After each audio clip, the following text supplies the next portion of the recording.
Você no início, né? Hoje, dia do alfaiate e também dia do sexo. E aí, para você que tá ouvindo a gente agora, você já se espantou, né? Não, a gente não vai falar nada de besteira, nada obsceno, não é isso o nosso objetivo. Se você já tá pensando isso, sua mente suja, para com isso. Vamos falar de outro, nosso foco aqui é outro. Justamente por conta disso, por conta desse tabu. Parece assim que falou a palavra sexo, são 4 letras, meu Deus, já para tudo, já presta atenção, os mais afoitos já ficam ali. Mas a gente precisa falar disso de uma forma para chamar sua atenção, porque alguns tabus precisam ser quebrados, inclusive em relação a conversas.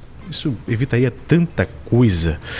E por conta disso, hoje a gente recebe o Dr. Sebastião Nascimento, que é psicólogo e sexólogo. Dr. Sebastião, bom dia, seja muito bem-vindo. Bom dia, Breno. Bom dia, Carol. É um prazer estar aqui mais uma vez com vocês para falar de um assunto muito importante, entretanto ainda é tabu para a sociedade mundial de verdade, não é só brasileira. Doutor, eu já começo te perguntando justamente a respeito disso. O porquê temos esse tabu a respeito disso? E também as consequências disso, né? Porque temos consequências. Sim, bom, sexo é vida. Então, no meu outro livro, A Filosofia do Meu Existir, eu cito 5 fenômenos existenciais, cronologicamente, para as pessoas entenderem que nós estamos aqui por quê?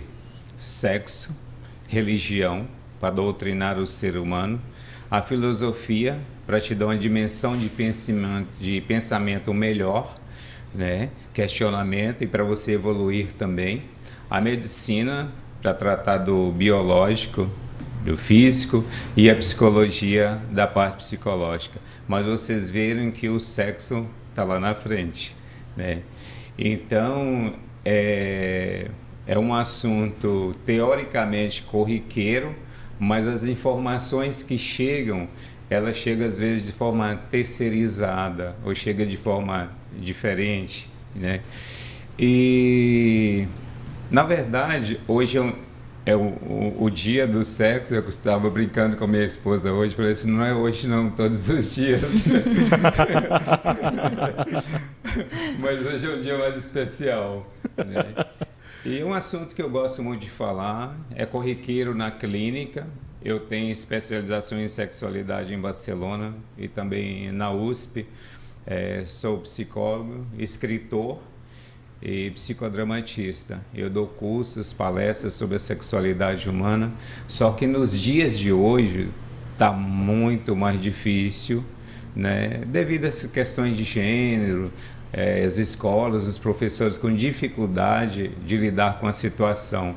Mas isso acontece porque não existe, infelizmente, no Brasil, disciplinas que auxiliem os profissionais a lidar com determinadas situações. Pelo menos no básico, né, Carol e Breno? Eu acho que já ajudaria bastante. Doutor, o senhor falou a respeito da questão das escolas, né? E eu me lembrei, na época de Girino, eu era menor, de criança, a gente, na biologia, se estuda sobre isso, né? E no livro, a gente folheava, meu Deus, a gente quer chegar nessa aula, todo mundo afoito ali, meu Deus, parecia assim uma coisa de outro mundo. E, na verdade, deveria ser normal, né? Você poderia falar o nome dos órgãos, porque é um órgão do corpo, mas ainda assim tem toda aquela coisa, aquela expectativa. Tem alguma explicação do porquê que gera todo esse frisson nas pessoas falar sobre isso? Tem, porque queima etapa, como você está falando, na biologia. A gente tinha lá o livro, mostrava os órgãos, para que servia, então tinha etapas. Não sei se vocês lembram, vocês são bem mais novos, há tempos atrás as emissoras de TV tinham um tempo, né, eram censuradas, terminou o horário para menores de 8, 10, 12, 14 anos, enfim. Então hoje você vê crianças e adolescentes assistindo vídeos, filmes pornográficos, e eles têm aquilo como referência. As crianças, os adolescentes e os adultos têm os filmes eróticos, filme pornográfico como referência. E isso impacta em grandes fatores, porque eu criei uns 10 anos atrás uma teoria que eu falo de 5 formas de prática sexual, né? E a primeira delas, você sabe qual é? Não.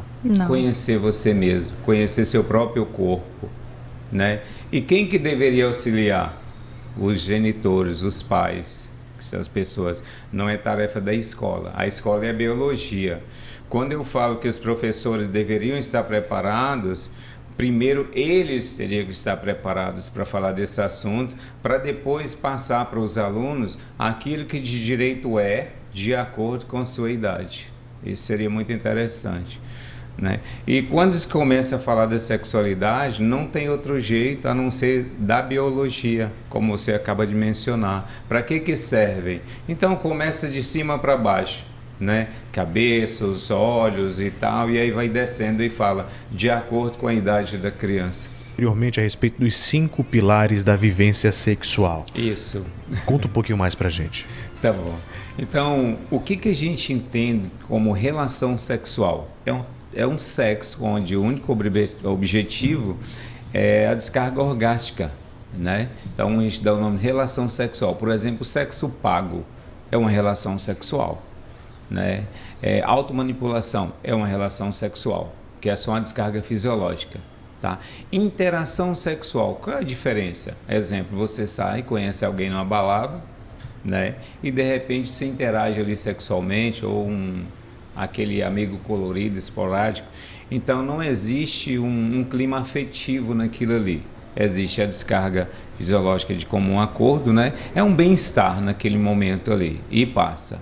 Agora vem o terceiro, que é o mais complexo, que a gente vai chamar de comportamento sexual. O que significa comportar-se? Se comporte. Fique, por favor. Menino, se comporte. Breno, se comporte. Carol, se comporte. Então, pedofilia, estupro, a mulher que tem relação sem consentimento, sentindo dor, né? Então, comportar nesse momento é a passividade total. Então, é uma prática de sexo que, infelizmente, ela existe a todo instante. Para vocês terem uma ideia, Carol, 27% em média das mulheres são estupradas, mesmo casadas, porque faz sexo sem consentimento. Então, toda vez que vocês ouvirem essa frase, eu não estava afim, então houve um estupro, houve um comportamento sexual, tá? Agora, as outras 2 fases são as mais importantes, que é o sexo com completude, onde você tem uma relação, um dos dois se sente bem, né? Chegou ao clímax, está ali satisfação física e mental, e o outro está tranquilo porque proporcionou esse prazer, ele fez parte desse prazer. Por isso que eu vou chamar de sexo com completude. E o sexo com plenitude é onde ambos alcançam o clímax ou não. O objetivo não é chegar a um orgasmo. Por quê? Porque essa relação, ela é uma relação de apego, atenção, cuidado, encantamento e sexo. Então ela segue uma cronologia que teoricamente é a saudável e a que todos deveriam praticar. Olha só, que legal. Isso é muito bacana. São 5 pilares. 5 pilares. Isso. Muito bom. Vamos fazer o seguinte, o repórter CBN está chegando aqui no CBN Pautas do Dia, mas antes, agradecer a você que está interagindo com a gente, está participando, Cristiano Plácido, o José Luiz, o André Luiz. Os Luiz hoje estão ligadinhos com a gente aqui. Obrigado, viu? Já a gente está de volta para falar mais sobre isso. Inclusive, a gente vai continuar o nosso papo, porque temos questões importantes que envolvem, claro, a conversa dos pais em relação a isso. Isso iria prevenir uma par de problemas, né, doutor? Também isso, exatamente. Uma conversa um pouco mais franca, né, que às vezes a criança acaba aprendendo com quem não deveria aprender, ou então acaba aprendendo o que não deveria aprender. Hoje, dia do sexo, estamos falando sobre isso aqui no CBN Pautas do Dia. Inclusive, estamos recebendo o Dr. Sebastião Nascimento, que é psicólogo e sexólogo. Já falou a respeito dos 5 pilares da vivência sexual. Tocou em pontos importantíssimos, que inclusive às vezes passa despercebido, mas que são importantíssimos da gente falar. A gente segue ainda falando a respeito disso e, doutor, lhe pergunto a respeito sobre essa conversa com as crianças, justamente para evitar qualquer tipo de assédio, porque às vezes a criança passa por isso e nem sabe que passa por isso, né? Porque ela não tem conhecimento. Não tem. Só para fazer também um complemento, a questão do casamento também. Muitas mulheres pensam que só porque estão dentro de um casamento são, né, precisam estar 100% ali dispostas a manter relação sexual, quando na realidade não é verdade. Não é verdade. O sexo tem que ter consentimento de ambas as partes, né?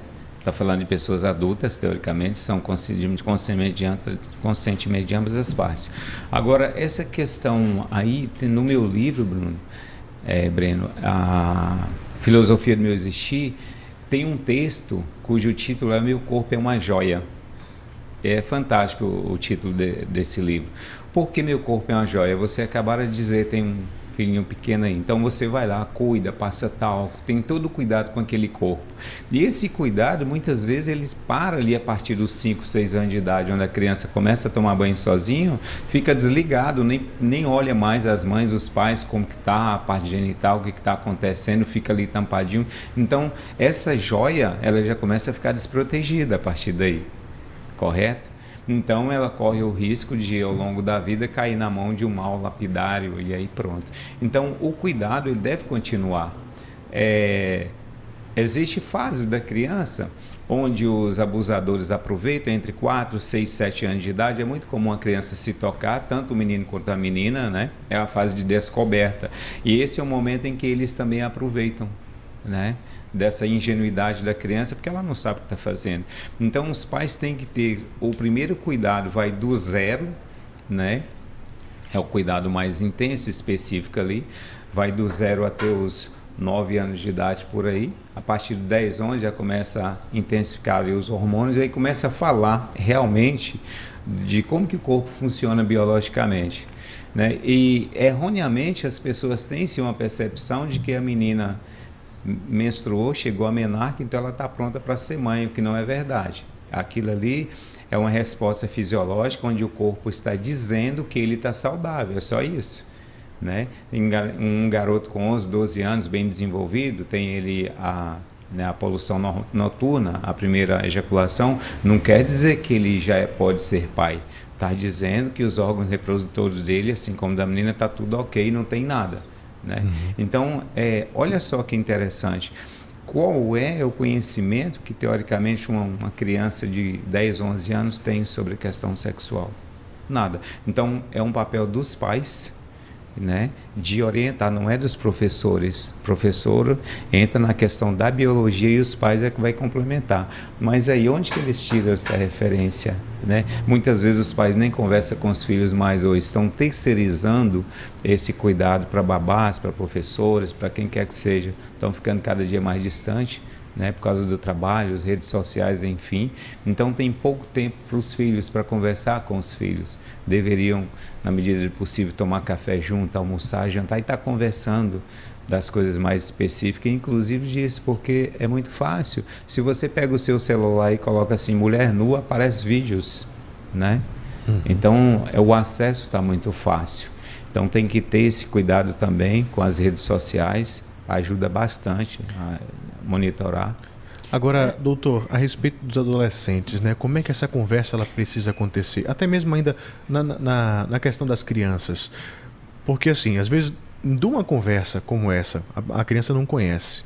Do que você falar a partir de então, você pode abrir os olhos ou traumatizá-la. Verdade. Né? Então, como você pode ter a sensibilidade de falar da forma certa, da forma correta, para que a criança entenda? Eu pego muitos adultos no consultório que têm muitos problemas sexuais porque foram castrados. A mãe falando assim, se engravidar a menina, você vai ver, você vai se ferrar, não pode, não toca nisso, e enfim.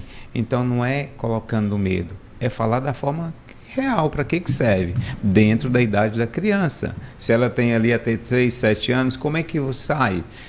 Como que a senhora engravida? Você vai falar para uma criança de 5 anos de idade como que a mãe engravidou? Então não faz muito sentido. Então tem perguntas que ela vai fazer que não é compatível com a idade dela. Você tem que ter sabedoria para responder. Não tem como falar para uma criança de 6 anos, não, papai e mamãe dormiram lá, aconteceu assim, assim, não. Então vai dentro da idade dela. Não é da curiosidade, as pessoas entendem errado.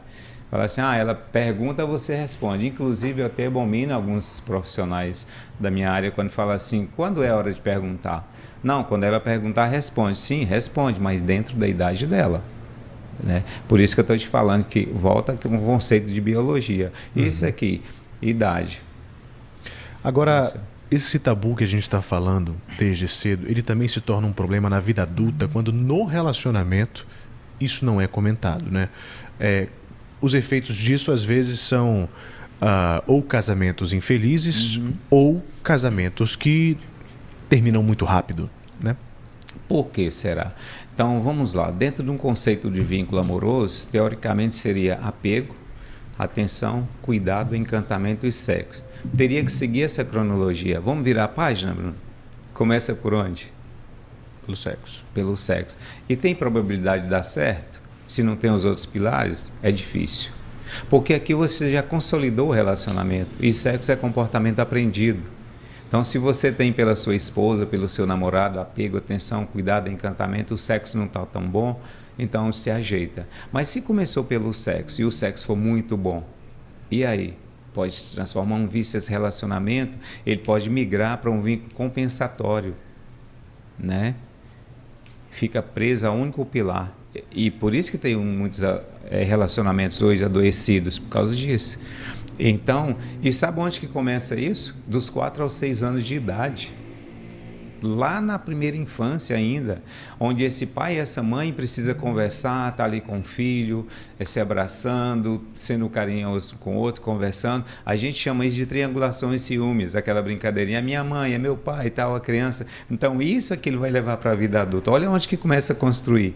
Então os problemas que as pessoas têm no relacionamento hoje, adulto, eles ocorreram dos 4 aos 6 anos de idade. Doutor, com relação também a essa questão do relacionamento, até mesmo as pessoas que não vivem relacionamento, né, que vivem esses traumas, muitas vezes as pessoas nem se recordam, né? Existe esse trauma no subconsciente, algumas pessoas passam por terapia e tudo. Vocês comentaram agora com relação a essas consequências dentro de um relacionamento, mas e fora? Porque muitas pessoas têm até mesmo medo de se relacionar. Com relação também à orientação sexual, tem algum tipo de influência? Tem, e como tem, né? Aí a gente vai falar, e isso é constante na clínica, onde a gente tem uma técnica que eu uso, que chama psicodrama interno, não é hipnose, e nessa técnica eu vou perceber se essa pessoa sofreu abuso ou não. Mas para você ter uma ideia, em média, no Brasil, 36% das mulheres sofreu algum tipo de abuso, né, na infância ou adolescência. Então, sim, tem muitos traumas. E esses traumas, é óbvio, só vão ser trabalhados em psicoterapia. Hoje, em média de 30% das mulheres têm dificuldade da inserção na vida sexual por conta desses traumas que sofreram aí na infância e na adolescência. É possível identificar algum tipo de sintoma, algum tipo de gatilho, algo que possa levar a esse tipo de orientação, até para buscar ajuda, né, de especialistas? Normalmente a mulher, quando ela chega, ela não, que tem esses problemas sexuais, raramente chega falando logo de cara isso. Ela vai, o clima, para ver se o profissional realmente dá abertura, está pronto para fazer esse acolhimento. É um processo lento. A vagínica, por exemplo, o que é o vaginismo? É uma contração involuntária dos músculos pélvicos. Então essa mulher não vai ter relação sem fazer psicoterapia. Ela trava. Então as pessoas que sofreram abuso sexual, tanto na infância ou na adolescência, impacta na qualidade de vida como um todo. Ela não fala de sexo com naturalidade. Quando tem uma roda que começa a falar, ela começa a esquivar. Então tem muitos casos que você consegue perceber com muita facilidade. É um assunto complexo, mas que não pode ser um tabu. Inclusive, muito esclarecedor, muito legal a nossa entrevista. Eu queria ter mais tempo para a gente conversar sobre. Foi muito bacana, doutor Sebastião. Muito obrigado pela sua participação. Obrigado disponha-se. Uma satisfação recebê-lo aqui. Para a gente finalizar, temos um evento ainda, né? Dia 19? Dia 16 de setembro agora, no Hotel Intercity, às 19 horas, estarei lançando meu segundo livro, cujo título é A Plenitude de Andara. E Andara é aquela que veio por um propósito. E eu quero agradecer a todos os povos amazonenses, que eu sou de Minas, estou aqui há mais ou menos 8 anos, fui recebido de braços abertos e aqui me inspirou a escrever esses 3 livros. E está aqui o convite para vocês lançado para o dia 16.